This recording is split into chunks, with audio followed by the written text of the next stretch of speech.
സാധാരണക്കാരെ ബ്രാൻഡഡ് ആക്കിയ studio. High അഡ്വർടൈസിംഗിന്റെ backup ഇല്ലാതെ ജനങ്ങളിലേക്ക് എത്തിയ സ്റ്റുഡിയോ.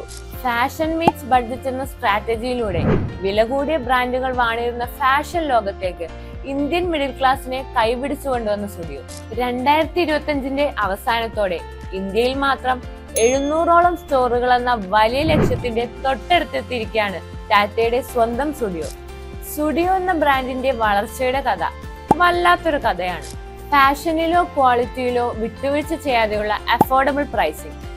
സാറ, H&M പോലെയുള്ള വലിയ ബ്രാൻഡുകളിൽ നിന്നും വ്യത്യസ്തമായി ചെറിയ സിറ്റികളിൽ സ്റ്റോറുകൾ തുറക്കുക എന്ന cost effective and smart strategy. മാറുന്ന ട്രെൻഡിനൊപ്പം പിടിച്ചു നിൽക്കാൻ അവരുടെ തന്നെ in house design and production team. കസ്റ്റമറുടെ കണ്ണിലെ പുതുമ നിലനിർത്താൻ ഓരോ 2 മാസത്തിലുമുള്ള complete stock turnover and product refreshing. Seasonal sales and customer loyalty programme. എല്ലാത്തിനും പുറമെ ടാറ്റ എന്ന മാതൃ കമ്പനിക്ക് വർഷങ്ങളായി ഇന്ത്യക്കാർ നൽകുന്ന വിശ്വാസവും സ്നേഹവും. സ്റ്റുഡിയോയ്ക്ക് വളരാനുള്ളതെല്ലാം അവർ തന്നെ കരുതി വെച്ചിരുന്നു.